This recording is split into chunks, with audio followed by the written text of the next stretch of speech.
Today we take on two bittersweet Mai Tais.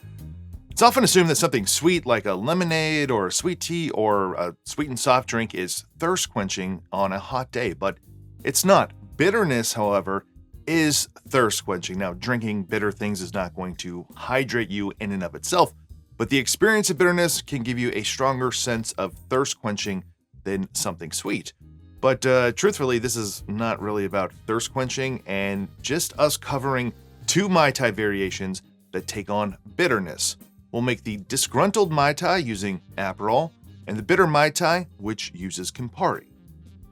And while the Mai Tai is covered here often, this is the official kickoff to Mai Tai month, which is an entire month that is dedicated to the Mai Tai. That is the month of August, culminating in Mai Tai Day on August 30th. Now, that's not National Mai Tai Day. That's not International Mai Tai Day. That's not made up cocktail holiday bullshit. This is a real holiday as decreed by the city of Oakland, August 30th, Mai Tai Day. So calling it National Mai Tai Day is just as bad as putting pineapple juice or orange juice or grenadine in your Mai Tai. Now, I talk about this often, but it's a good point to drive home here. Sweetness is a perception. These two bottles both have a fair amount of sugar and sweetness, but pretty much every one of you that were to try these next to each other would say that Aperol is sweeter. And that's because Aperol is sweeter, even though Campari has more sugar. Campari is also higher in ABV and has much more bitterness to it, which counters out that sweetness.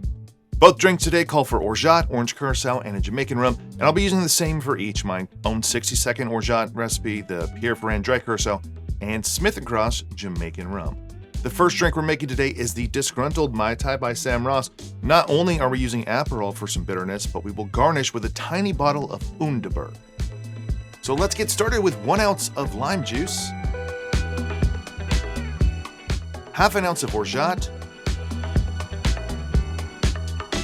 half an ounce of orange curacao, 1 ounce of Aperol, and 1 ounce of a Jamaican rum.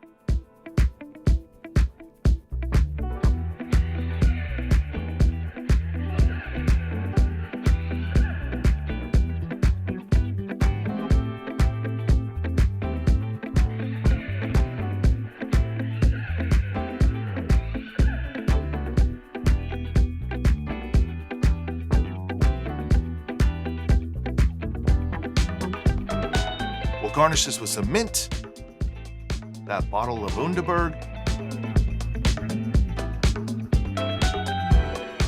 and an umbrella. So there you go, the Disgruntled Mai Tai. Well, it looks like it took me a little bit too long to get this. The bottle has sank down, so let's try the Disgruntled Mai Tai from Sam Ross. Cheers. With only the Aperol, because very little of the bitters has come out so far, it's delicious. It's sweet, like a Mai Tai sweetness. There's a little bit of bitterness, but not much. But you get the flavor of the orgeat and the curacao and Jamaican rum. This will probably surprise a bunch of people, but both cocktails today, I've never made them. Have I had them before? Maybe. Have I made them before? No. And I know people are like, how's it possible you haven't made these? Well, the reason is because there's a million cocktails in the world, and I just haven't had time to try every one of them. So today I'm trying this one, and I absolutely love this. It is delicious. It is slightly bitter. It is not too bitter. The flavor of Aperol comes through. That orange flavor is hiding. I love orange in a Mai Tai. So the Aperol orange curacao. If you can get some notes of orange from your rum as well. It's just refreshing. It is so refreshing with a slight bitterness, and I love this. And I really do appreciate that. To me, at least, it still tastes and feels like a Mai Tai. Like I still get everything that I want from a Mai Tai, but just that Aperol in there helping just change it a little bit, but keeping the DNA of a Mai Tai. So it is delicious. It's one of these really popular Mai Tai riffs and one of the few really popular bitter ones.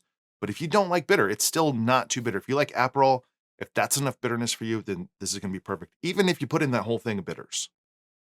This so far to date is one of my favorite Mai Tai riffs. I love it. So let's move on now to another bitter Mai Tai that uses Campari.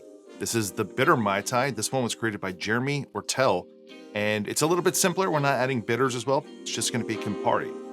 So let's go ahead and start with 1 ounce of lime juice, 3/4 ounces of orgeat, 1/2 ounce of orange curacao, 3/4 ounces of Jamaican rum, and 1.5 ounces of Campari.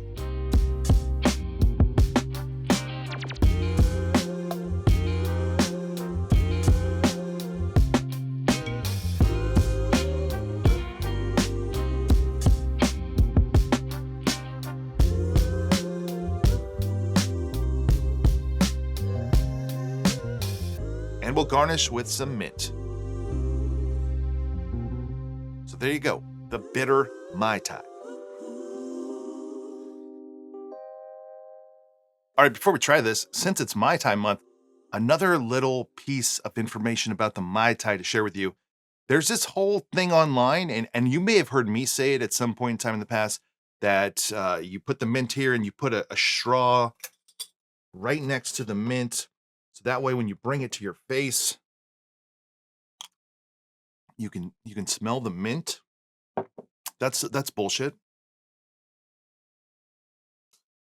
Whether you go to Trader Vic's today or you go back 50 years when Trader Vic was there serving Mai Tais, they give you a long straw.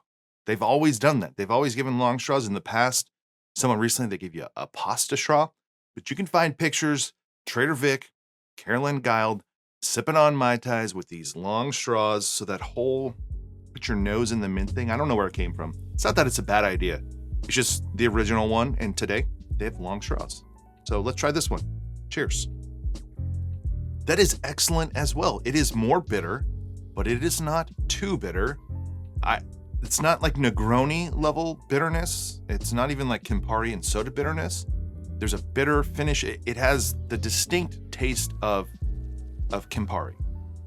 And the Disgruntled Mai Tai has a bitterness that's kind of distinctly Aperol, but not necessarily. I mean, if you're not super familiar with Aperol, you would just sense that there's some bitterness there. But this is a Campari cocktail. We use more of it here as well compared to the Aperol, and it's more intense in general.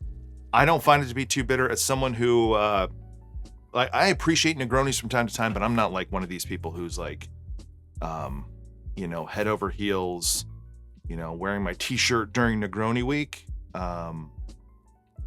I like them plenty, but you got to be in the mood, I think, sometimes for Campari.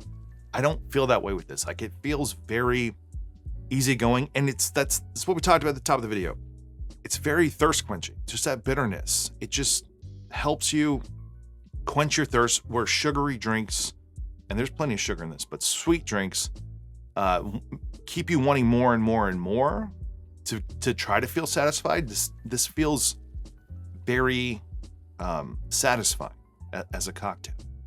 I made an offhanded joke recently that, I've made like 50 Mai Tai videos thinking like just an outlandish number. I think it is 50. I think I think that I've probably made a Mai Tai well more than 50 times here, probably like 100 times. And they're generally the same. These are different. They're different enough to be their own thing, but they're not so far removed that there's something different. Both of these are delicious. I think it just depends on what you want. If you like Campari, then you're going to like this one. If you like Aperol, you're going to like this one. Both equally delicious. My preference is just to that Disgruntled one. I just think it's fun with the bitters. I mean, the floating bottle is kind of a pain in the ass after a couple of minutes once it sinks to the bottom, but just whimsical, fun. And that's what cocktails should be. Shouldn't be about, shitting on people on message boards and this is right and this is wrong and propriety and snootiness. It's like cocktails are supposed to be fun, and I just love that this one has an umbrella and bitters in it. Just makes it more fun, and that's what this is all about. Happy Mai Tai month, everyone. Welcome to Mai Tai month. In the past, a couple years ago, I did a whole month of just Mai Tais. I'm not doing that this year. I don't have it in me.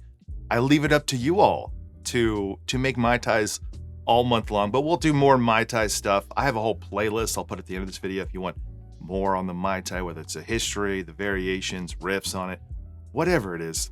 So much to be covered, so little time, but let's brace ourselves for another great Mai Tai month, culminating on August 30th, a great day for Mai Tais. So if you enjoyed this video, please give it a like below. Consider subscribing to the channel if you have not already. If you want to support this channel more, check out my Patreon page. Otherwise, see you on the next Mai Tai.